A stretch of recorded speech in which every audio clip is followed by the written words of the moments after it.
That radio chick Cheryl Lee here. Welcome to the Still Rocking It podcast, where we'll have music, news reviews and interviews with some of our favourite Australian musicians and artists. Today we are chatting to a quiet achiever, bass player Jason Vorherr, who has just wrapped up a tour with the Fabulous Caprettos. Dave Gleeson, Ray Thistlethwaite, Russell Morris and Jack Jones. He also plays in Daryl Braithwaite's band, has played with Glenn Shorrock, with Birdle, Shorrock and Goebel on their comeback tour, and with Brian Cadd. He started playing in cover bands in the late 80s and now is one of the most sought after Australian bass players. To catch up on podcasts from other favourite artists, simply go to thatradiochick.com.au.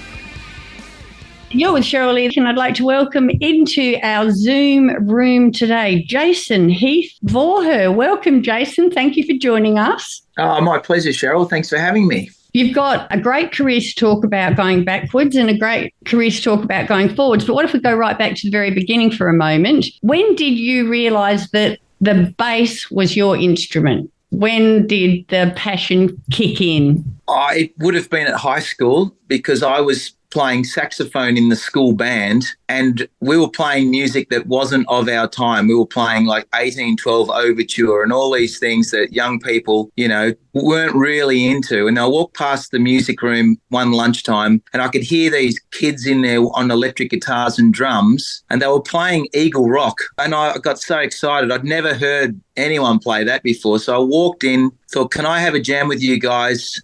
And I took the saxophone in and it just didn't work. And I thought, well, I saw a bass guitar sitting on the floor and I picked it up and I just copied what the guitar player was doing. I just became hooked from there. And I thought, here's my in, because it looked pretty simple. I thought, there's only one note at a time you're playing and there's only 4 strings. It can't be that hard. Yeah, and so then I told my dad, listen, I play bass now, Dad. So he went and bought me one. I just would sit in my bedroom and try and play along to my cassette tapes of Circus Animals, Cold Chisel, and, that was my first, I think I learned how to play bass by playing along to Cold Chisel songs. I would just imagine that I was in the band, play along with my bass guitar and not really knowing anything technical, not really knowing anything about the theory of music, just from learning by ear was the way I kind of approached it.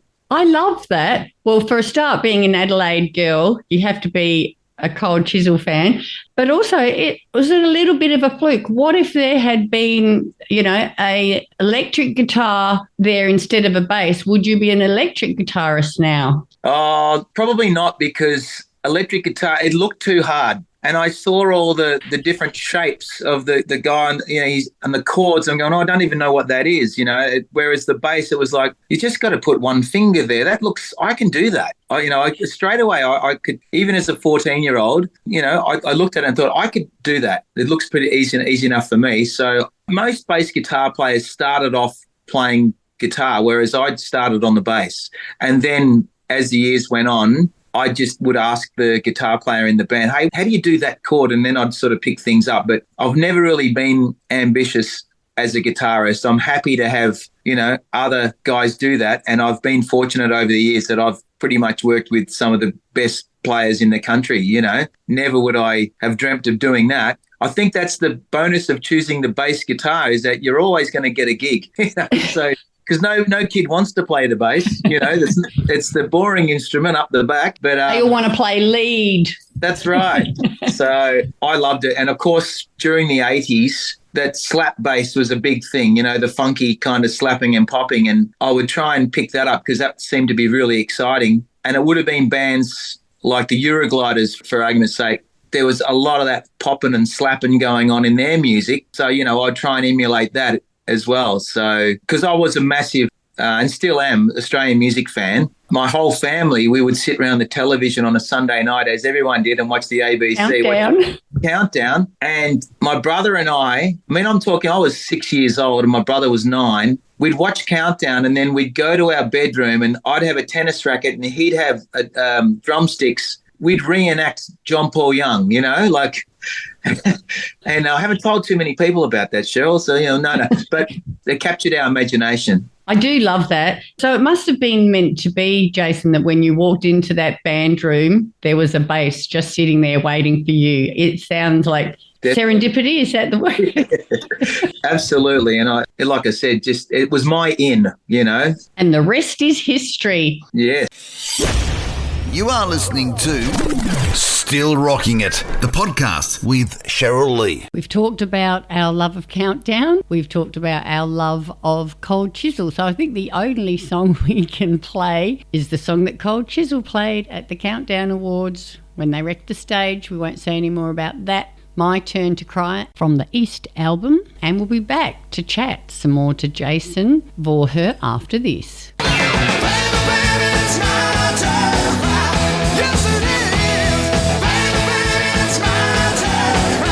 Australian singer, songwriter and guitarist. Like you said, a lot of great guys have had the pleasure of you playing in their band with them. I know I've seen you myself playing with Daryl many, many times, Daryl Braithwaite. You've also played with Glenn Shorrock and Brian Cadd. So, yeah, lots of the greats. Any I've missed? See, my first big break was the original lineup of the Little River Band. That was the pinnacle. That was about 20 years ago now. And it was such an incredible experience to be a fan of Little River Band and to be in the same room as hearing those three guys sing their harmonies. It was incredible. That's such a famous sound.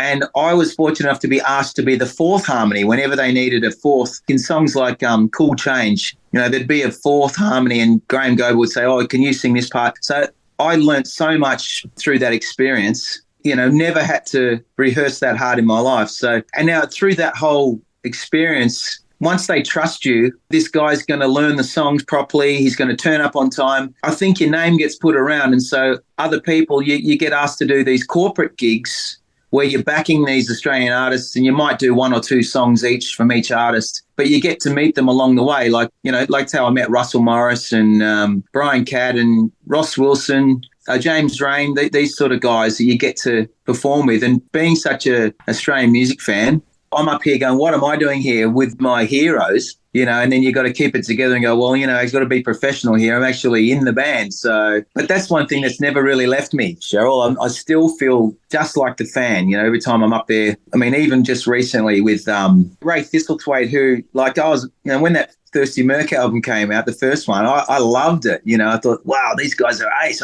Never would you dream that you'd get to play with the guy. So that's just been an incredible thing too, It continues on. You also played on the Birtles Shorrock Goble Gold Award-winning album, Full Circle. Yep. Yeah. Yeah. So, yeah. And did you write one of their songs? Not one of Birtles Shorrock Goble's songs. I would try and submit songs to them. But even Glenn Shorrock had a hard time, getting Cool Change put on an album. I think he wrote that, about 10 years before they allowed him to put it on one of their albums. So I was never going to get a chance, to, regardless of how good the song was. But I've written a few songs where Glenn Shorrock has sang the lead vocal, which was incredible. I played him some of my music and he said, I'd like to record that.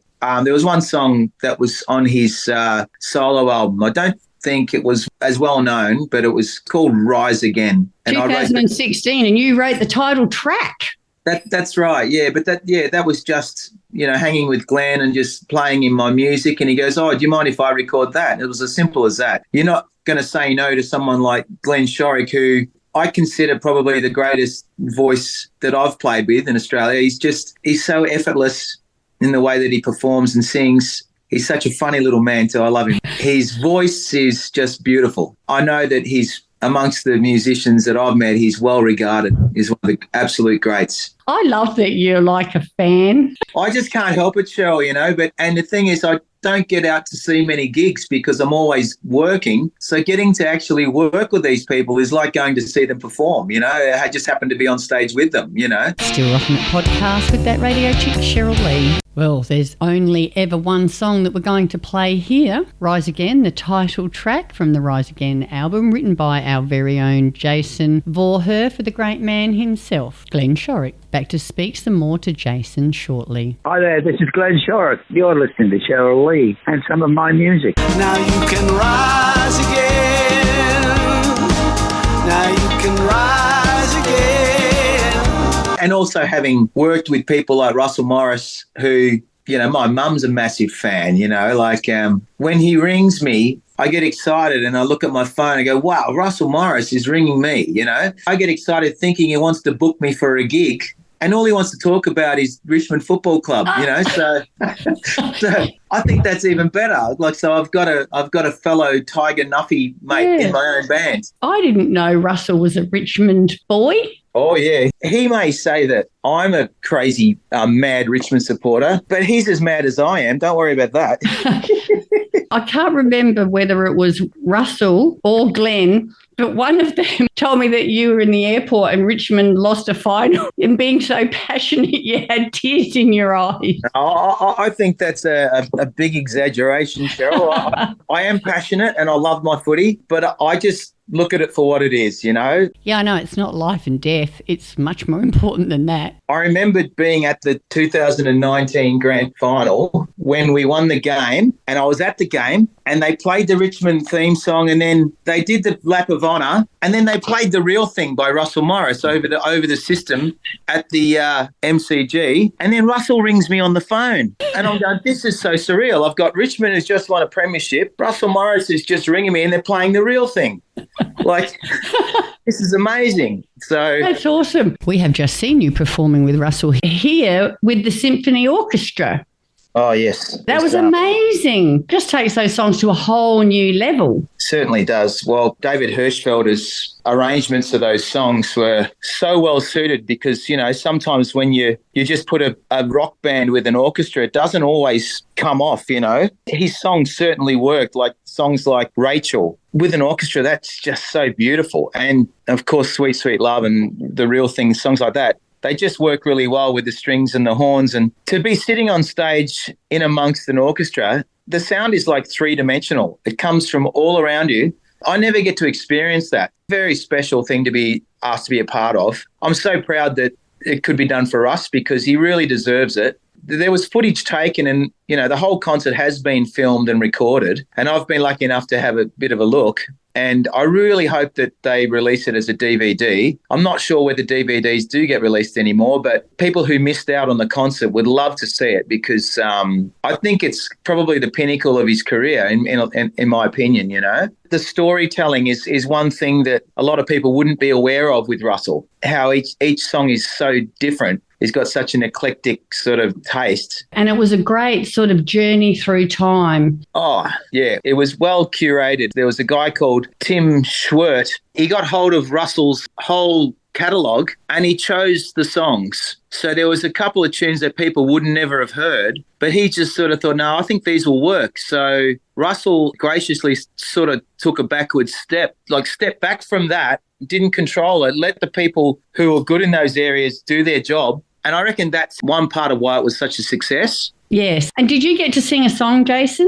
I did, yeah. Well, he goes, I want one of the background vocalists sing one of the songs, and he was really sort of blasé about it. He showed me, he said, I want you to learn I Will Wait For You, which was the song, and I just learnt it like I'd learn any song, not really thinking too much about it. And then we performed at the Sydney Opera House, and the day later it sort of hit me. I thought, wow, I just got to sing lead vocals in front of a 65-piece orchestra at the Sydney Opera House. That just blew my mind. I thought, never in my wildest dreams it wasn't even in my radar that I'd ever get to do that. So for us, it was. And for Russell to trust me to do that was pretty special. Now, something I will definitely cherish. You are listening to Still Rocking It, the podcast with Cheryl Lee. We're going to play that song now, of course. The Real Thing, live, recorded with the Symphony Orchestra at the end of last year. Here's Russell Morris. Plenty more to chat about with Jason Vorherr after this. Hey there, this is Russell Morris and I'm with Cheryl Lee. I am the real thing.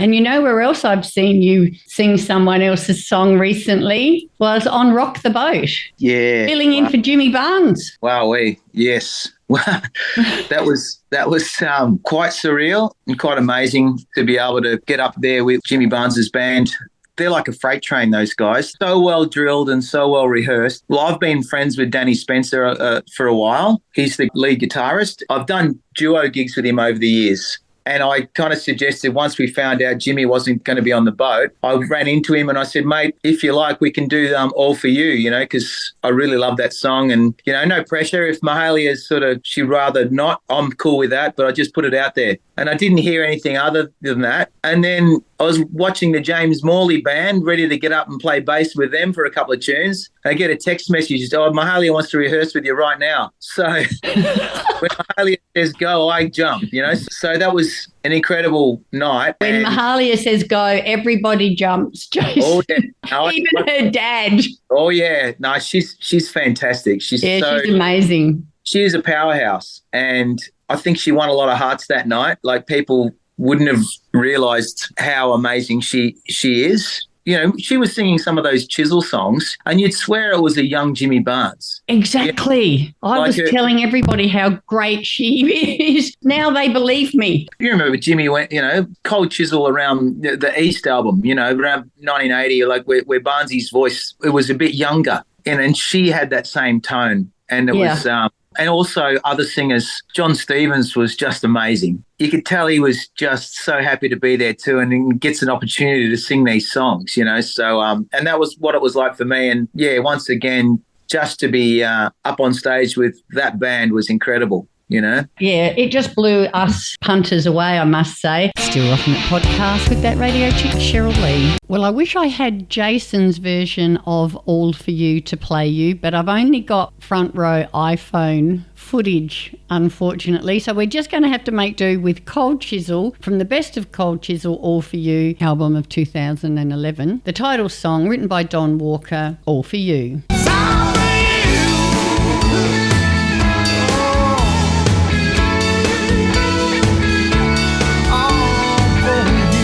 Let's get back to you, Jason. I wanted to talk about a couple of albums. Firstly, and I didn't know this until I did my research, you've written a children's album. Oh, yeah. Who knew?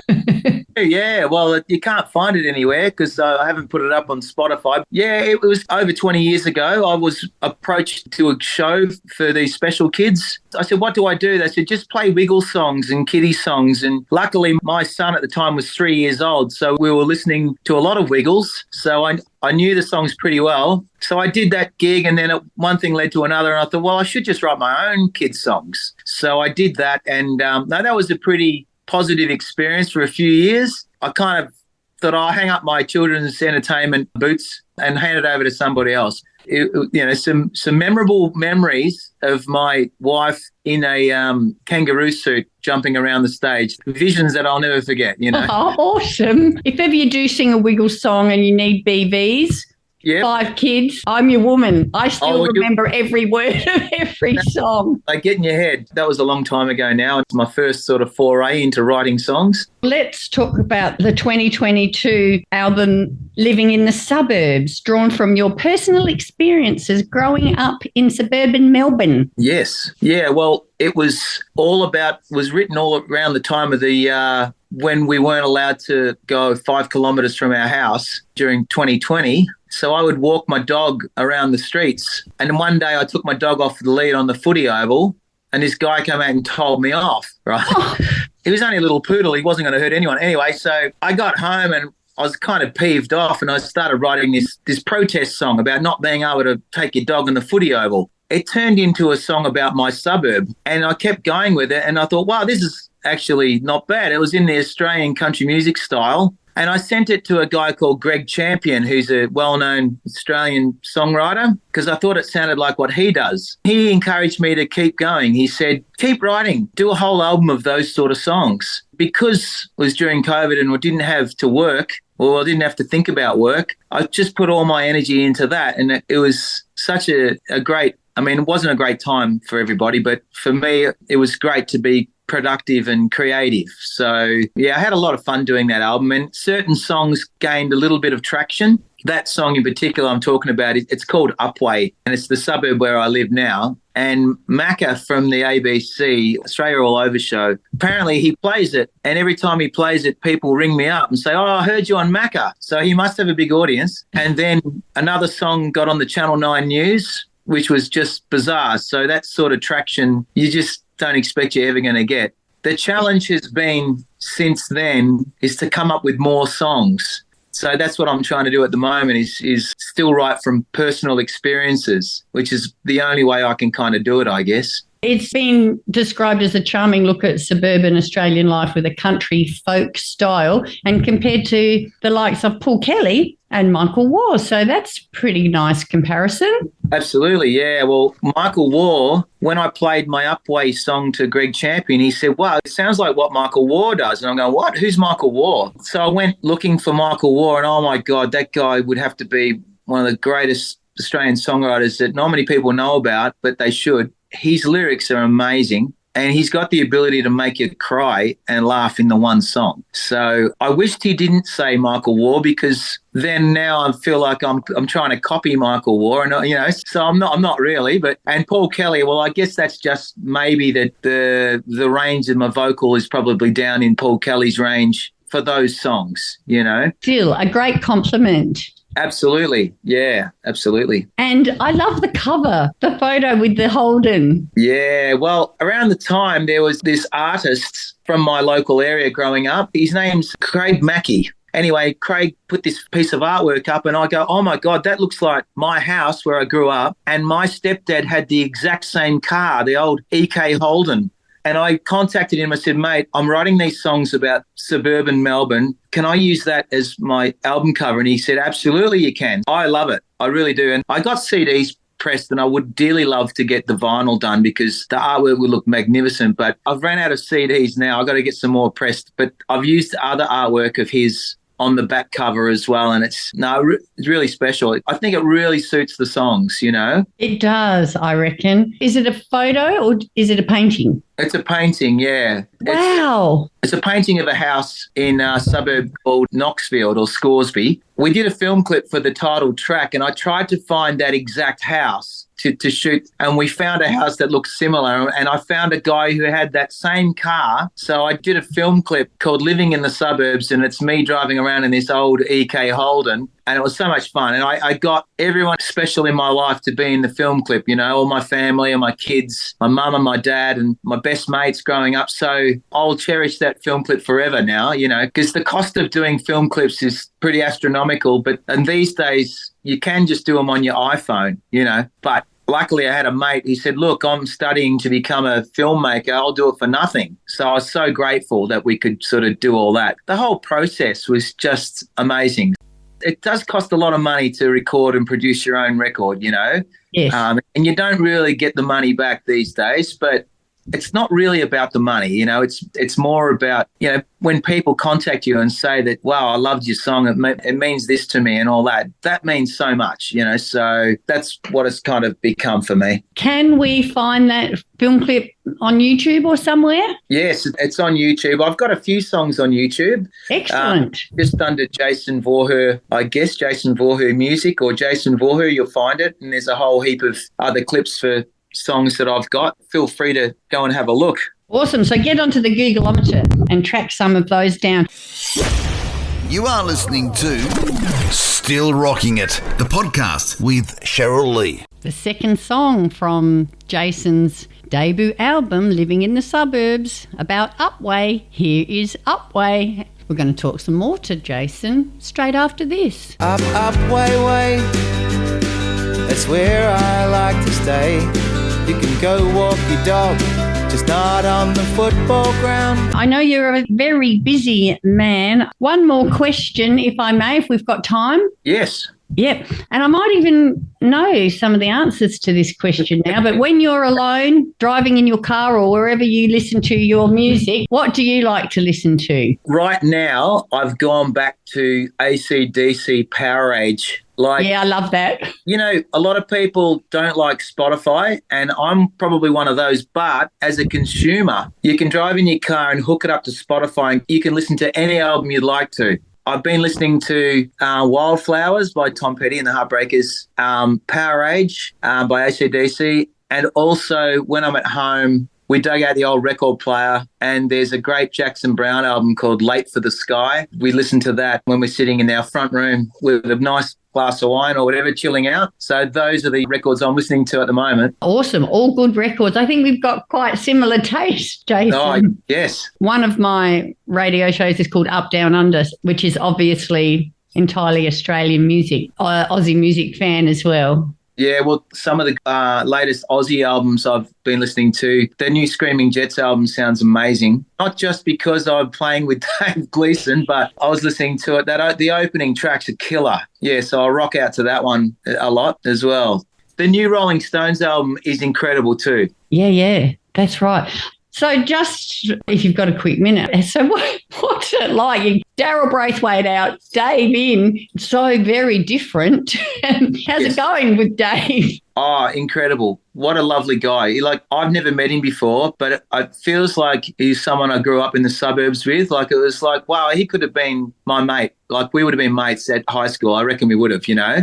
He never looks uncomfortable on stage, even when it's not his turn to sing a song. He's always like, he's got the guitar on there and he's rocking out, and then he'll do a handstand and then a cartwheel. He's an amazing performer. And, you know, he's got a great voice. His voice is such a great sound. You know, he's so wide, and to sing with him is just a joy because you can really lock in. He's so in tune. And, you know, I've been a Screaming Jets fan forever. So to get to play Helping Hand on stage, it's just such a cool bass line. And, you know, it was sad to lose Paul Woseen last year. It was really sad. But I didn't realise what a great songwriter he was, you know? Yeah.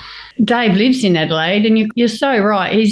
We bump into him occasionally down at the pub, and he's just such an awesome, great run-of-the-mill guy, isn't he? He's just so friendly. Friendly, and some of he's got some cracker stories. I bet. Like some that I probably shouldn't repeat, but if he ever wanted to write a book, it'd be one of the greatest rock and roll books ever. But I think some of the stories, he may want to just run them by people. Did you know that he has got a solo album, and it's a little bit country? It's called Wanted Man. There's some real tearjerkers on there. When I listen to them, great album. Now that I've got the Spotify in the car, I'll just plug him in while I do my delivery run in the van. Still Rocking It podcast with that radio chick, Cheryl Lee. Nothing to Lose next, from the Screaming Jets' latest album, Professional Misconduct, with fellow Fabulous Capretto Dave Gleeson out the front, written by guitarist Scott Kingman and the late, great Paul Woseen. Back to say goodbye to Jason Vorherr straight after this. G'day rockers, it's Dave Gleeson here from the Screaming Jets, and you're with that radio chick, the radio chick, Cheryl Lee. Can we work it out?